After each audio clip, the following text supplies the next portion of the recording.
When you're faced with a set of challenges like we're experiencing now, no one can prepare you for that. Fundamentally, we're trying to do something that's never been done before in motorsport, and we're doing that under extreme circumstances.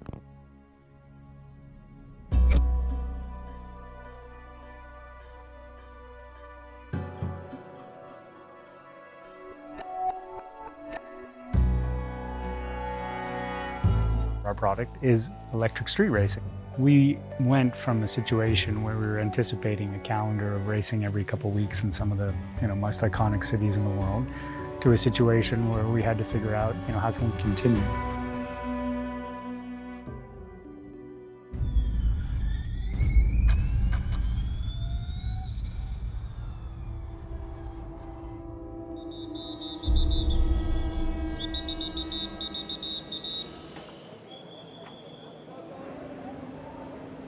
A city with 1,000 years of history is ready to play host to the future of motorsport as these all-electric race cars are about to do battle on the streets of Marrakesh in the 5th round of the ABB FIA Formula E Championship.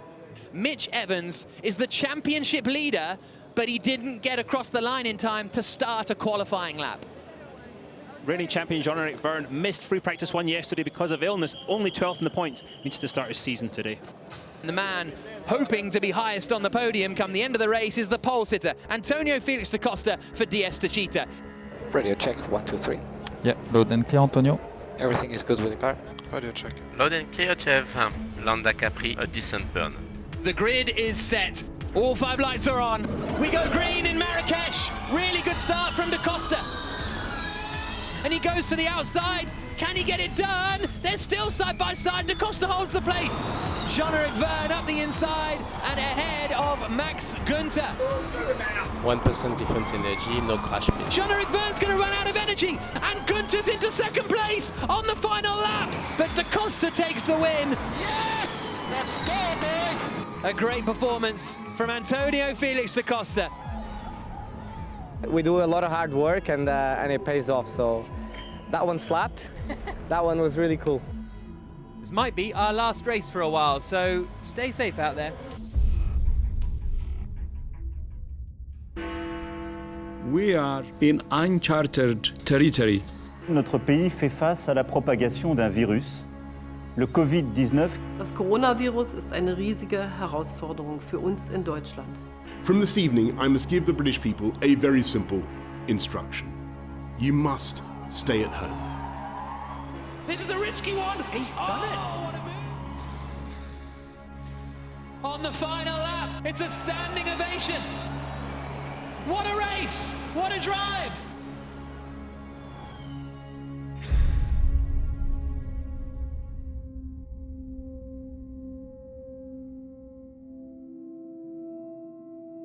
We've postponed races. We are on pause, and I can't tell you guys when we're going to race again. We're obviously hopeful that we'll race again soon, but it's quite possible that we don't. The first hint we had of COVID was in January, and we postponed our race that was coming in Sanya at the end of January, early February. So we've been managing and dealing with the COVID situation really from January. And so by the middle end of March, we had a pretty good sense that this was going to be challenging, and we put our red flag to be able to pause the season. And we've been managing through it ever since. Racing is about the action on track, but it's also about the crowds and the atmosphere that comes from that. And I think Formula E is in a difficult spot because as a series, most of the races are in downtown areas. And so that's a threat. Whether it's basketball, football, baseball, or motorsport, we're aggregating human beings together, and clearly in a COVID environment, that's a really challenging set of circumstances. And so ultimately, as the spring evolved and we had more and more data and information, it became very clear that we were going to be managing with COVID in the medium term. Then the question was, okay, can we complete our season, right, in a way that allows us to crown a champion? No one has seen this. You are the first to hear about it. I think it's a very bold choice, and that, to me, that's Formula E.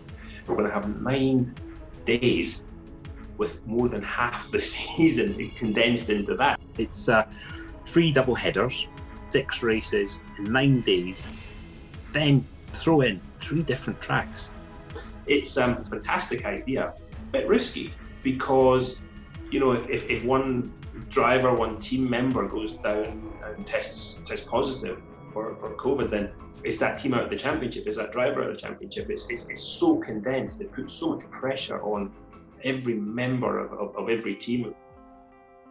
I think it is unprecedented, but we're in unprecedented times, aren't we? I'm a huge believer in the power of sport to inspire. Clearly, I think there are many human beings at home trying to figure out, when can I get back to a degree of normality? On the eve of our return to racing, we thank our people, our teams, our partners, and our fans for their unwavering passion and support as we work together to grow electric racing and light up the world with its transformative power.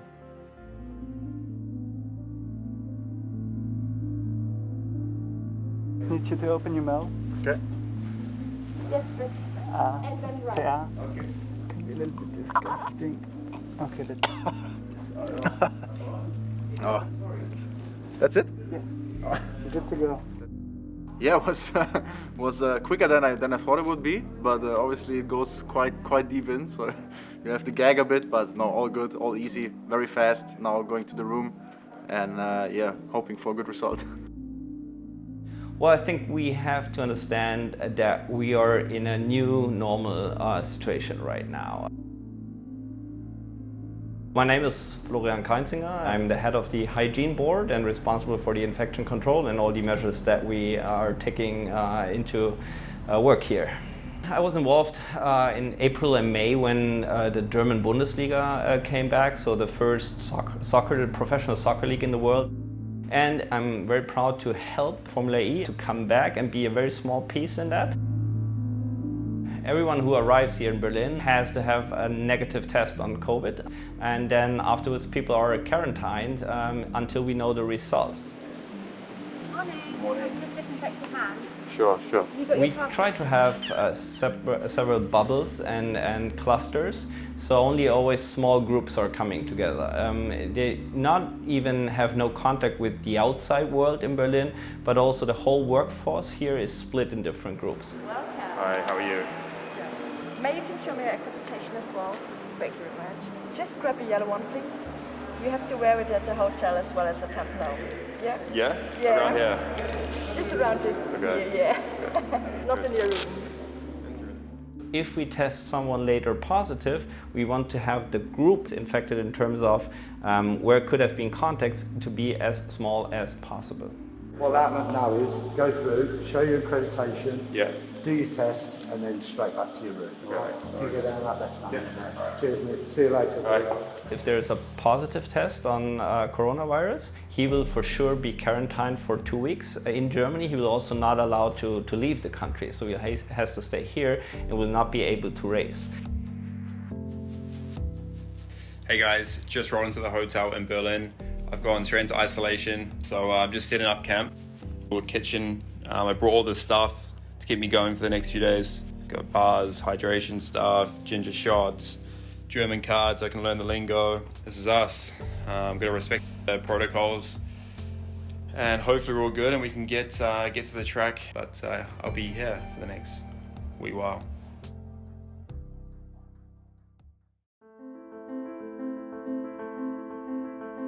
You know, I think it's always easier to do nothing.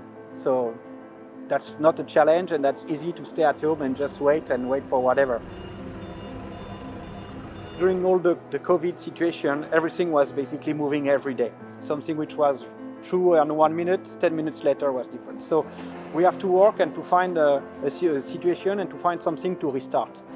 We had a lot of alternatives, a lot of possibilities, and finally, we identify Berlin, and we say it's the only place where we can put everybody in kind of bubble, that we stay all together. So let's finish the season there, let's do this race there, do 3 different tracks, 3 different setups.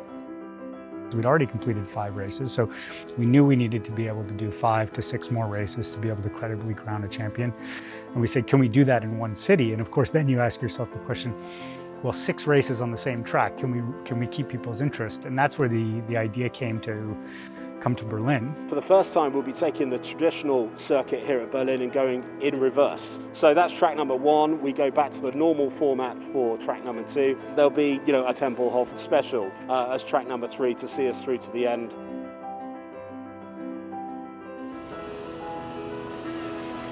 I thought it was wonderfully crazy and very Formula E.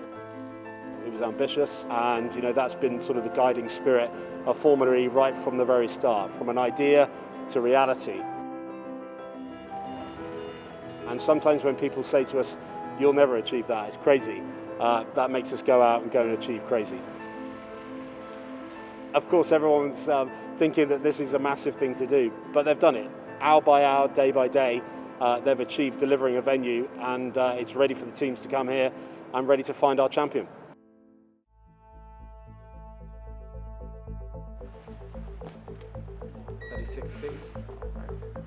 Just happy to be back, glad we can come back to work, do what we love. I'm not really good at anything else in the world, so without racing, I'm done. Whether you're a driver, whether you're part of a team, part of the whole event, I think we've all missed this feeling of being at a racetrack and the anticipation of the competition side. And the main thing I really realized is that I've spent my whole life, since I was 6 years old, racing most weekends. So it's like 20 years of racing. This is the first period where I've just had all the time in the world. It makes you realize how special it really is. Once Berlin was announced, it was like, sweet, there's light at the end of the tunnel. If this is what we have to do to come racing these days, then so be it. The world's been through a little bit of a situation. Hello mate, you What's up, okay? man? Good to see you. How are you? Oh, very good. Well, thank you. Hey man, how are you? All right. Unfortunately, these masks they cover some of the emotions, but yeah, obviously there's a big smile on my face. ¿Qué tal, tío? ¿Todo bien? Todo bien.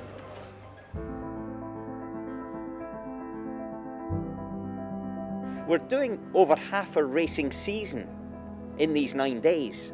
This would normally take us more than 4 months, and we're doing it in 9 days. I honestly don't think everybody is in the zone, because it's like the beginning of a season, a new season. You've been out for a little bit of time, you're a bit rusty, and then by the time you do 1 or 2 corners, then you're back into it and the adrenaline surges. You go into that sort of alter ego where you're back in what you do best, which is race. It's just finally getting back to the car, getting strapped in, turning the car on, driving out and just feeling the car, because you're so at one with the car. I think all us drivers really thrive off that, and we're going to finally have that again. I would say this is the most unusual race I've been in. To do 6 races, it's the most running I will have ever done in my life in a Formula E car. It's not going to be easy.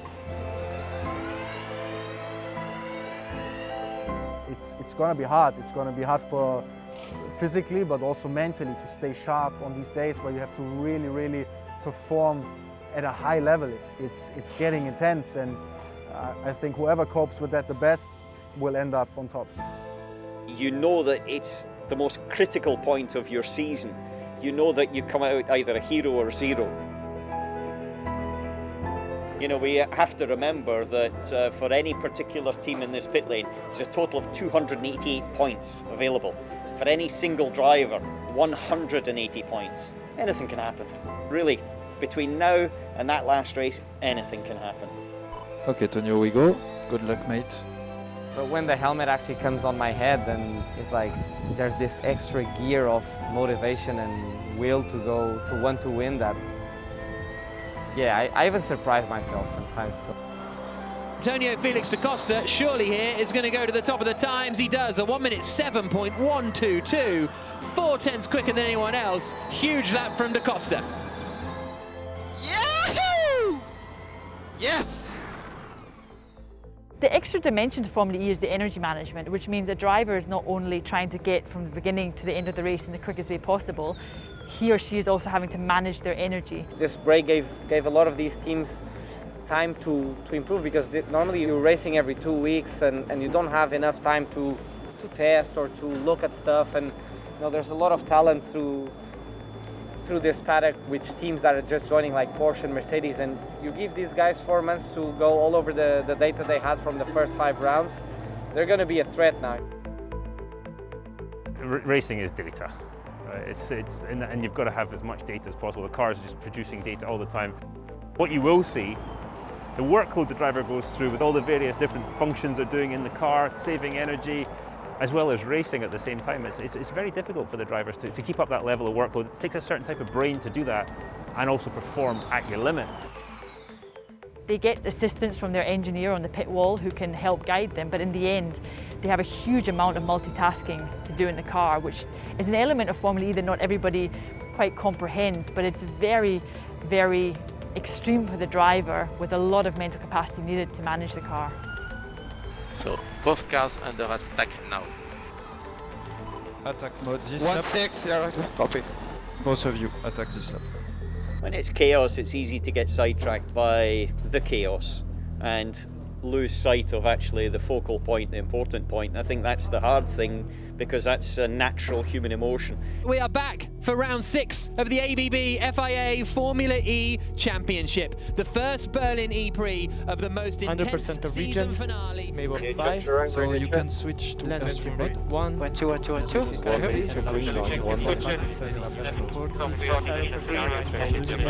No problem. And all of this is just noise. Just keep your eyes on the prize. And we go green in Berlin.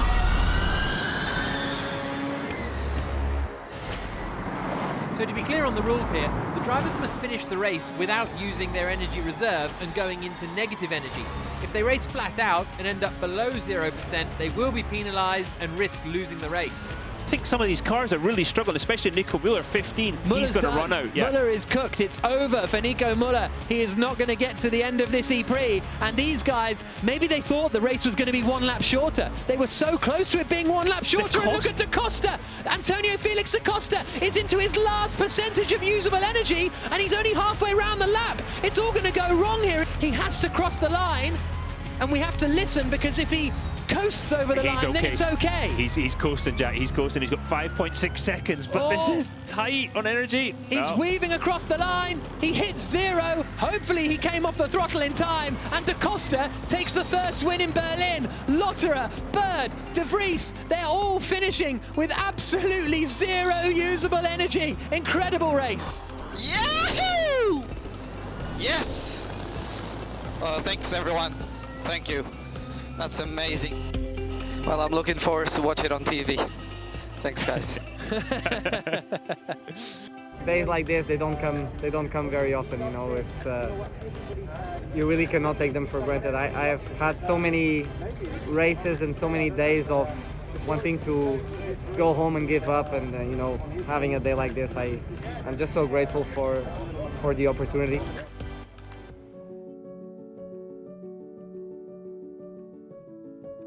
Antonio's been here for most of the time in Formula E too, but he's a guy that he always had the potential, and he never quite got it all together repeatedly. This season looks different. He's in a good place with the DS Techeetah team. He's in a team that he really believes in.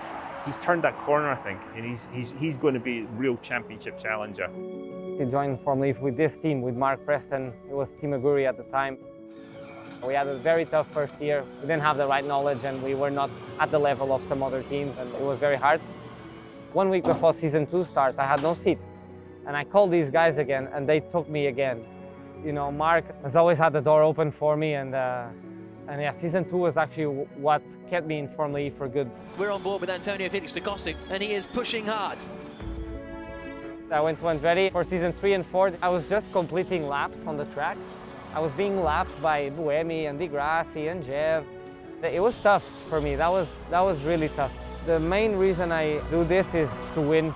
I love winning, and more than that, I hate losing. Finally, BMW does join, and I win the first race with them. Into the final turn of the Addiria E-Prix, and it's victory for Da Costa and BMW. That for me was like the weight off my shoulders, and it's like I still have it, I can still beat these guys. from then onwards, I told myself I will never, ever, ever put myself in a position again where I do not have the tools to not win. But somehow I felt like there were other teams in this paddock that wanted to win more than us. It was one of the hardest moments in my life, one of the hardest decisions to call BMW and say, guys, I want to leave. And then the move to these guys happened, and I saw a better chance of winning, and I made the move, and I guess it's paying off.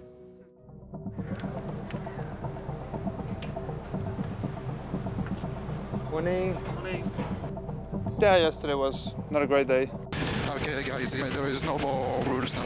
I mean, it's clearly over-consuming and not following the pave. It's a joke. How we remember this? Ah! What the f was that, Di Grassi? Come on. Keep focused, Jeff. Yeah, it's easy for you to say, huh? No, it's not easy. When we say something and then you don't do anything what you say. When you're the reigning champion and your teammate is outperforming you, that's difficult. And when you don't know why, so that's a tough position to be in. Antonio makes life difficult for his competitors and his teammate Jeff because he does it with a smile on his face. He beats him, he's like, oh, and then he starts joking around and stuff, and it's very difficult to go up against a guy like that. We're here today, it's a new day, new opportunities. Same car, which is good, so it'll be a good day. Merci Jeff, bonne chance. Thank you. It's a weird corner, man. This one is weird, going that direction. I've never been very good at it. But I said the same thing about the quick one, so. It's blind, the apex, huh? If you publish this, we're coming after you. A lot of people came to me and said, oh man, you're so unlucky that the season stopped when you were leading, so unlucky, so unlucky. And it forced us into a 4-month stop right after when I was getting this momentum of podium after podium and a win. You can look at it that way, but the way I look at it, and it's because I've been in the other side of things far too long and far too many times, I would rather have the season postponed when I'm leading than having to go through 4 months with a bad first half of season.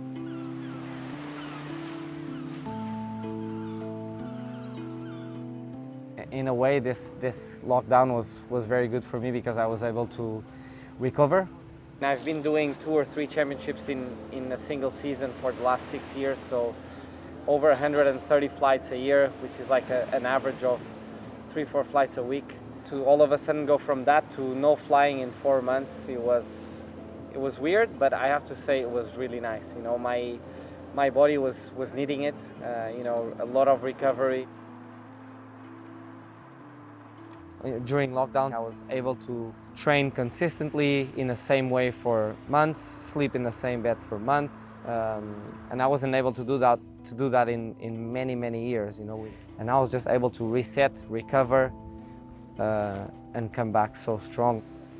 I had lunch with my family before I left to come here, and I said, look, I have never ever felt so well prepared for a race event. And I told them, like, if we're not up there, then something's seriously wrong. I don't think in Formula E I've ever seen a driver and a car in such tune together. Maybe Buemi, season 2 in the Renault. That's what I'm thinking, but the things have tightened up a lot since then. This is incredible. And here comes Da Costa across the line, and he goes on to provisional pole by over 0.4 of a second, nearly half a second, a 1:06.442. Another fantastic result here for Antonio Felix Da Costa. Such a shame that his fans aren't here to share it with him. For me, it's definitely not the same without fans. Fans are what we race for. We want to entertain people, we want to excite people, and especially here, it's always been really packed in Berlin. So many fans. I remember coming out of the last corner, the big grandstand, people cheering, going crazy. That's what motivates me. That's just such a great feeling. And of course, then also when you're successful, when you can celebrate with them. It's just, I think that's what we live for. That's what sport is all about. Because of the nature of the cars, the drivers can actually hear the crowd when they cheer. That must be cool when you go in there and they all stand up. Much like I would imagine a football player, you can tell when you're doing something right or wrong.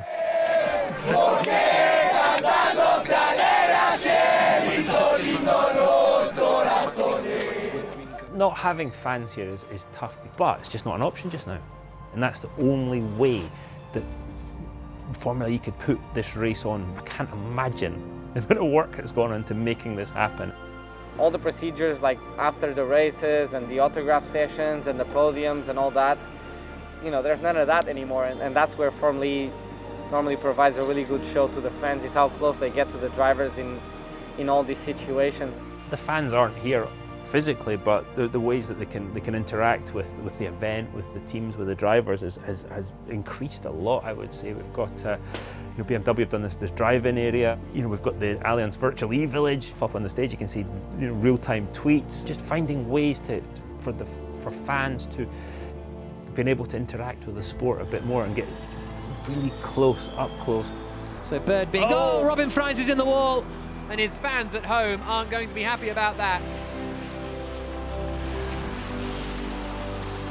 It's not going to be the same, but still we can try to do a good show on track and give people at home some entertainment and some joy in these different times, and that's what we're going to do. Round 7 of the ABB FIA Formula E Championship about to get underway. But Antonio Felix Da Costa is the man very much in control of this championship. And we go green at Tempelhof. Good start from Da Costa.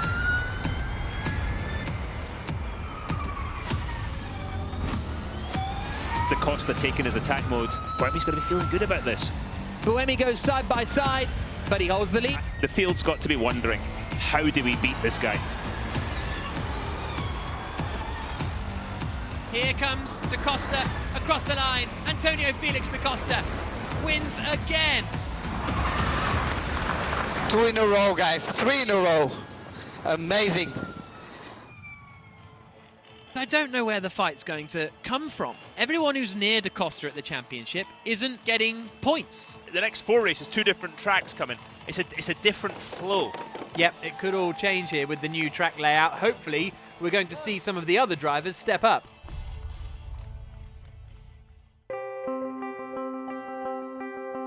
I think we do something really very, very special, very, very unique. 3 tracks, that's a first. That's a first for Formula E.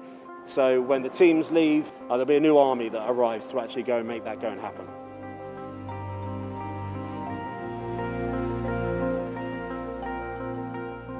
We had the 2 first racing, and we are now swapping the track direction, which is something looks super easy to say, but it's super complex to do.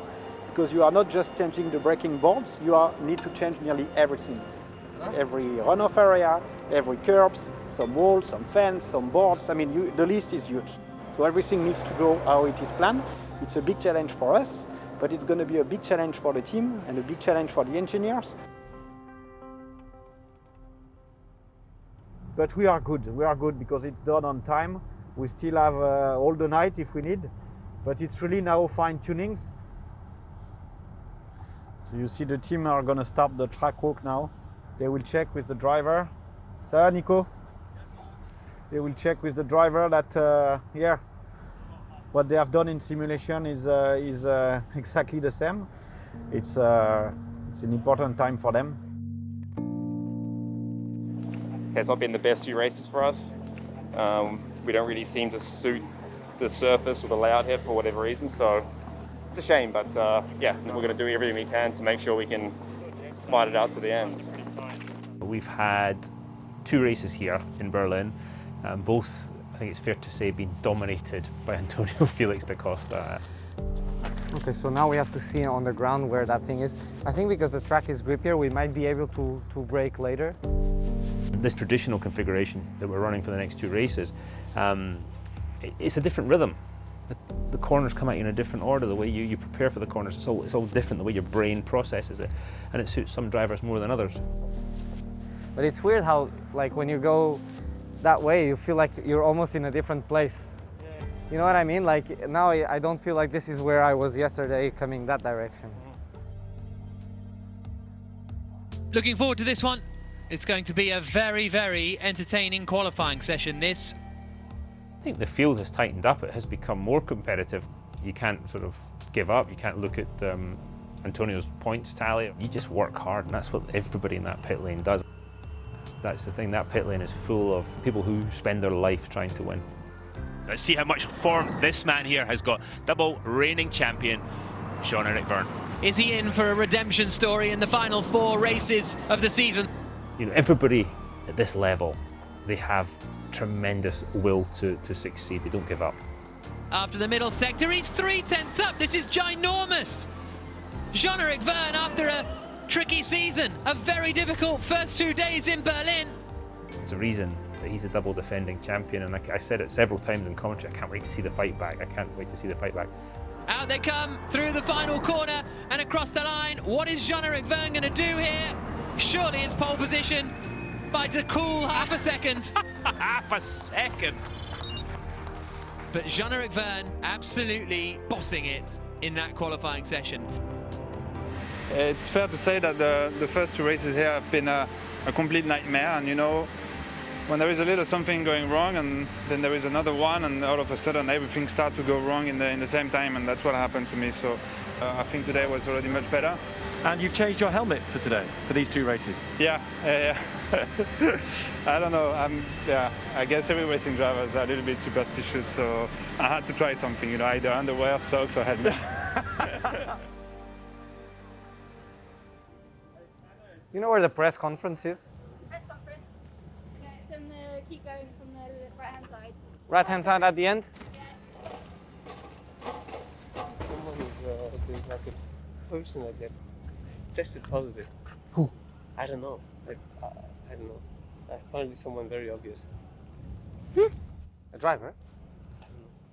Honestly, one of the things that we are worried about and fearful of is if someone does unfortunately get tested positive for COVID, because then we have a situation where our whole team dynamic has to change. So with almost 2,000 tests that we have right now, we had 2 positive cases. One of the 2 positive cases is a team principal from Mahindra. They have to be quarantined for at least 10 days in a normal situation. Dilbach has tested positive, been put in isolation. You know, he has his own accommodation, he's having regular checks, and again, everything goes as planned. Well, actually, I'm not worried at all. I mean, we had 2 positive cases in almost 2,000 PCR tests that we did, and we've never been on site here, so there's no risk for everyone else being on site. That's how we designed the system. Most team principals are the person that guides the whole organisation. They're definitely the conductor of the orchestra. Gil, he's a guiding light. He's the guy that's watching, he's pumping his chest, he's pumping the whole team up. That's what he brings. The fact that he is isolated in the hotel, that's very difficult for the Mahindra team. So I was a bit disappointed because I definitely wanted to be on track with the rest of my team. The most important is there was no one else in my team infected, so they caught me so early that I was at no point of time a threat to the rest of my team. Well, yeah, I mean, it's been challenging. It's been, I think, hard on everyone in the paddock. He's missed in the garage, but he's there. I mean, don't get me wrong. He's in his hotel room with 52 screens and following everything he can follow from his hotel room. And a message from Dilbach. Well done, Alex. Thanks, Dilbach, if you're listening. That was nice, really well done. Nice big points haul. I've got everything what I would have had at trackside. So I've been in touch on team radios. I've been listening to drivers as they speak. I get all the data what I would have had at trackside. I have that in the hotel room. I do have the television feeds, etc. But at the same time, trust me, the table in this hotel will tell a story afterwards. There has been a bit of thumping going on out here by myself. It's round 8, and after 2 races on the backwards version, we are back now on the forwards version. Vergne on pole position, Gunter alongside him on the front row of the grid. D'Ambrosio and Van Dorn are on row 2. Watch out for 8th place, Antonio Felix Da Costa.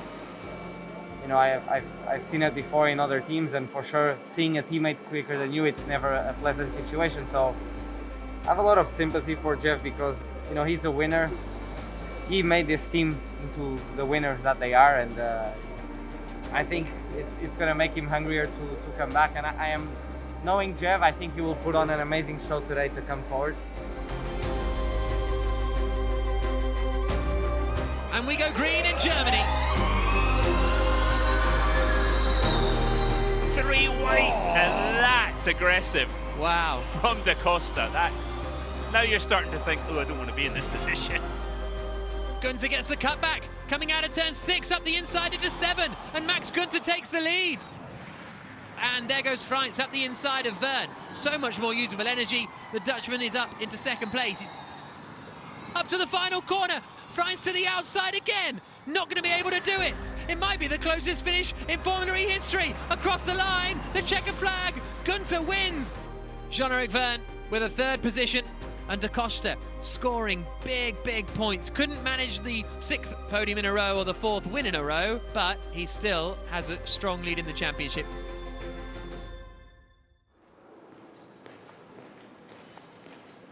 If you have a very bad round or a very good round, it's important to clear it out of your head straight away again. You don't have a week or two to digest a win or a loss, so you're gonna have to do that in a day. Actually, this one. Yeah. Milch. Ein Milch, bitte. Brot. Sit down. Hey, Cam. Yeah, dude. Can I join you? Yeah, why not? Why not? Is today going to be the day? Today's going to be the day. Yeah, so it's Sunday, and that means race 4 of the 6th race marathon here in Berlin. I'm just going to approach today like any other day. I haven't actually done any math of like where I need to finish and who needs to finish where, and I won't do it. I know if I finish the day with a 60-point lead, we've got it in the bag. I currently have a 68-point lead, but just going to do my race, and then once I cross the line, they'll tell me. Mate, this morning was a little bit harder to wake up, I have to say. But it's hard work for the mechanics, and especially with so many days like this, in a row. So these guys, this is where we'll start to see mistakes from teams now, is on the operational side. People are getting tired. It's the 4th race day since we're here. We have 2 more after this. You got to look at it as a bit of a marathon event. And on top of that, we've got wearing the masks. That's not easy, especially for the mechanics who wear them all day. It's already hard enough for them as it is. And then obviously less personnel. It's been reduced, the numbers, so that adds another element. Then the format, we've got long days here, FP1's around 8, the race is at 7 at night, and it's not like we do that once or twice and we go home, then we've got to repeat it for 9 days. So it's brutal for everyone involved. I think that the biggest challenge is the strain of running day in, day out for 6 races. Nobody will have any rest, a lot of mental stress, and try to keep a level of performance all this time.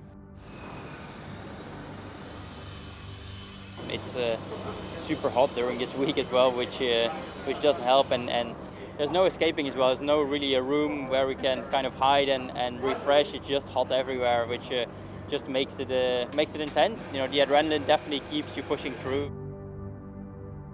What I can do is to make sure that my mechanics, my engineers, they are focused, they're motivated.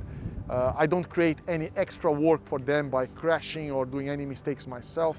Oh, Robin Freins is in the wall. Oh, Massa got well out of shape. And Verne hits De Vries. They bang wheels. And Günther hits Evans. And Evans is sent spinning around. It's a nightmare. It's the worst feeling.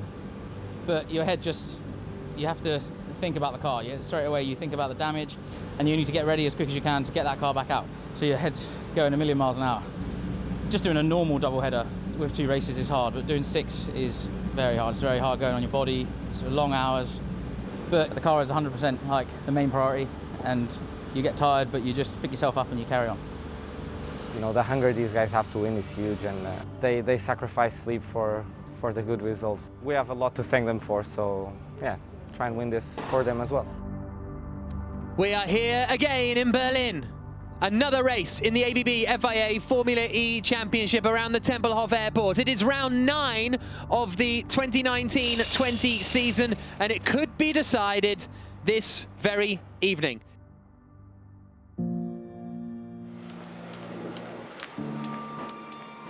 So my mom's side is very much connected to racing, and then 2 of my older brothers, they were doing a bit of racing, so I was always born in the middle of engines and racetracks. And then one day my oldest brother, he took me to try a go-kart, and I was 6 years old. And he sat me in a go-kart in a racetrack near my house. And they pulled the cord, they fired up the engine, and the thing was vibrating so much and so loud that I was shitting myself. And you know, the thing was running, like, come on, get on with it. And I was like, no, I don't want to. And eventually I did get on with it, driving super slow. And by the end of that day, they were like, stop, stop, it's closed, it's finished. And I ignored them, I just kept going. And the only thing that stopped me that day was the thing running out of fuel.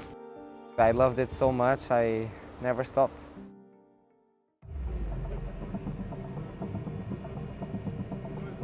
Da Costa just needs to keep ahead of his title rivals. Vern on pole, Da Costa alongside him on the front row of the grid. If he finishes where he starts, he wins the title tonight. I want the other drivers that when they park it in the garage after they've done the lap of their life, they will look for my name. Where is he? Because they know I am the threat. When they get asked who is their biggest opponent, I want them to say that I am. And we go green in Tempelhof. Da Costa goes wide on the run down to the first corner. Roland doesn't fancy sticking the nose in.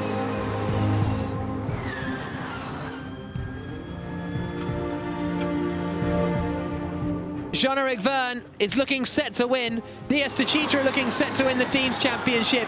Da Costa looking set to win the drivers' championship.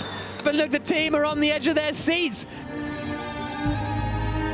There's a lot of small things that you have to sacrifice. You spend more time queuing and waiting and in airports and in planes rather than at home with your family or friends. The birthdays that you miss, if someone dies and you're not there to be with your family. There was moments where everything's just going wrong and you know what's all this for, but in the end when you win it's all worth it. And on the streets of Berlin at Tempelhof Airport, it is a remarkable achievement. Diaz Techeetah wrap up the drivers and the team's title. Antonio Felix Da Costa, the champion of Formula E. You just won this, guys. Awesome job, guys. Unbelievable. Oh, I'm lost for words, man. Oh my God. Thank you, Diaz Techeetah, for bringing me the best chance of my life. I have no words, guys. Thank you.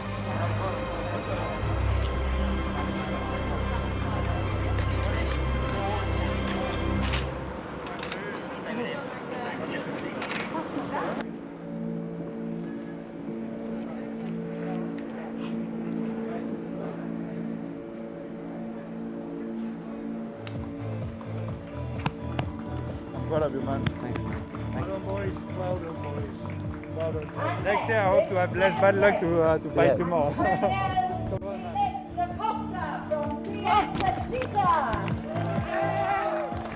Bravo!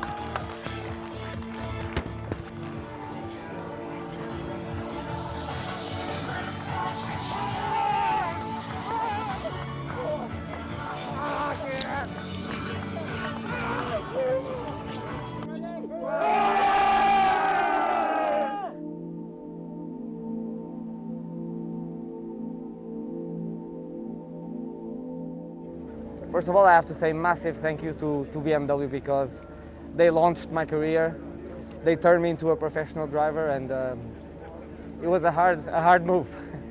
But yeah, it worked out.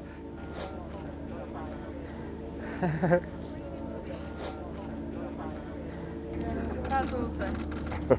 Please. Get in there. Mainly the struggles are really making me feel how good this is and how good this feels, and I am not able to share this with the fans, with more people, with my family that would have been here, and the way it is for the world. It's bigger than us, it's bigger than our sports. I'm sure it'll be over soon and we're gonna go back to not wearing these things anymore and to hugging everyone. Can I go? My helmet? It's mine, don't worry. Okay. No.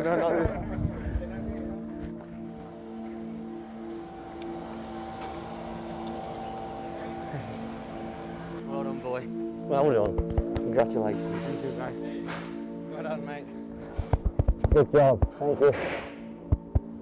Thank you, guys. Long time to that.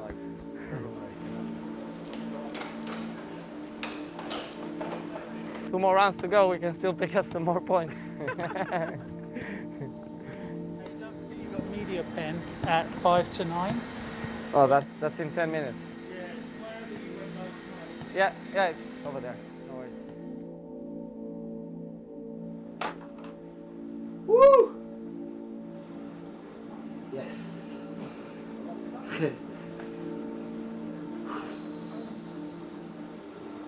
This one's going on the wall. You know, I'm just about to moving houses. It's my the first house that I own, and I move next week. Actually, it's been on the works for like 3 or 4 years, and I move next week. So I have no art, I have no picture, I have no nothing. This will probably be the first thing to go on the wall. It's brand new today, used once. Retirement. Sorry, man. Don't get to go in the car again.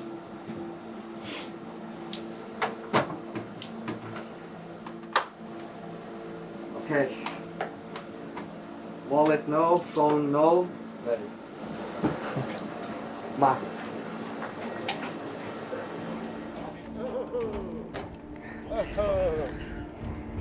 Yes. Mate, Well done. I have to say Great thanks job. for your big fair play, man.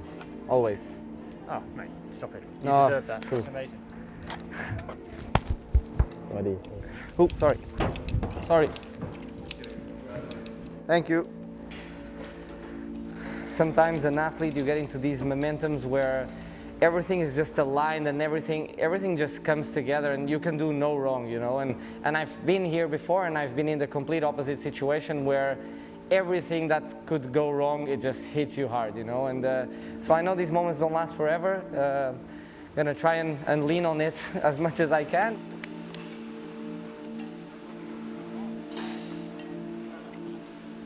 Bem.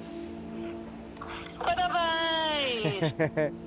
Fogo, que espetáculo. Campeão do mundo! Parabéns! Era você chorar e eu a chorar, está bem?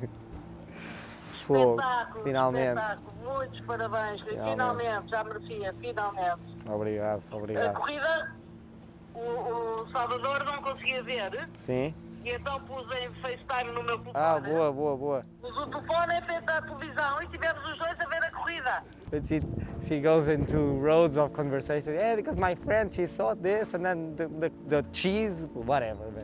But she's mom's, right? But no, she was happy. Finally, she said, was the first words, finally. Yeah, alrighty, it's done. Oh, yeah.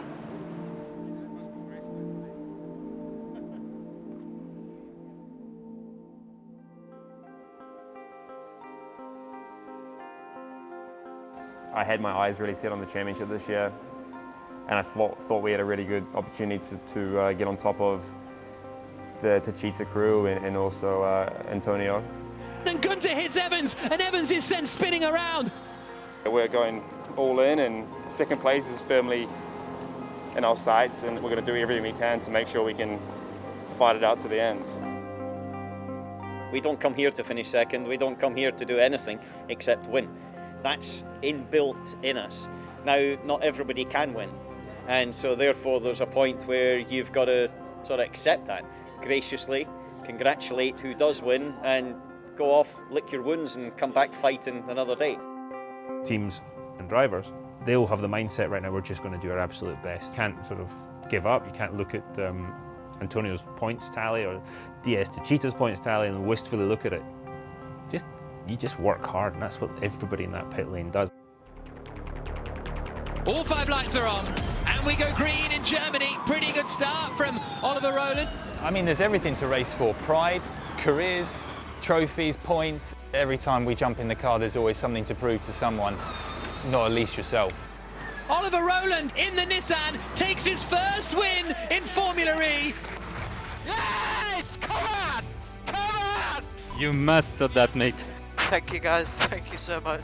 It's going to be something that will remain with all of us for a very long period of time. I think it's really important that despite this pandemic, that actually there is a sign of hope to say, look, you know, there is life after the pandemic. For one last time, we are about to go racing. Stoffel van Dorn takes the first pole position for the Mercedes-Benz EQ Formula E team. there's been a heightened consciousness around the world with how fragile our world is.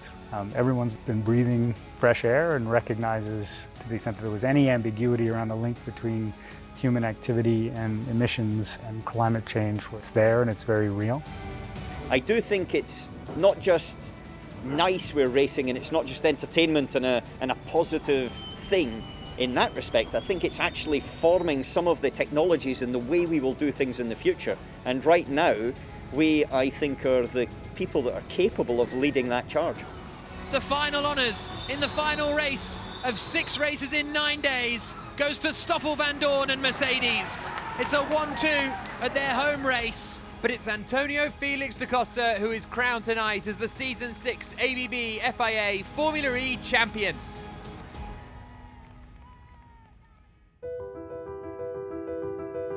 Fundamentally, we're about a better future. We're a better future for the planet. The opportunity to bring the power of sport together with this really important message around climate change.